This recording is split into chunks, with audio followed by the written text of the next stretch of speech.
Hello everyone, আজকে রান্না করব গরুর যে মিক্সিংগুলো পাওয়া যায়, ফেফসা, কলিজা, তারপর গলা, মাথার যে মাংসগুলো ওগুলো নিয়ে আসছিলো শেরিশের পাপা।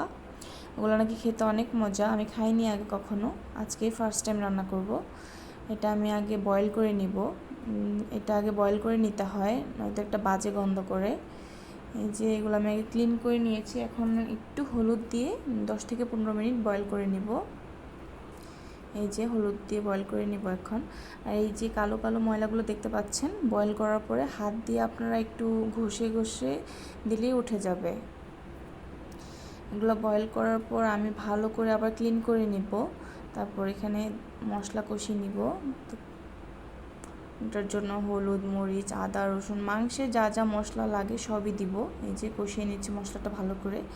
এখন আমি এগুলো দিয়ে ভালো করে 20 থেকে 30 মিনিট ভালো করে কষিয়ে নিয়েছি মাংসগুলো দিয়ে।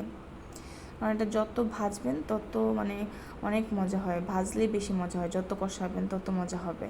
আর এটা যেহেতু অনেক শক্ত, আমি প্রেশার কুকারে দিয়েছি, দিয়ে তারপর আবার কড়াইতে দিয়ে ভাজা ভাজা করে ফেলেছি। আর আমি 2টা আলুও দিয়েছি সাথে।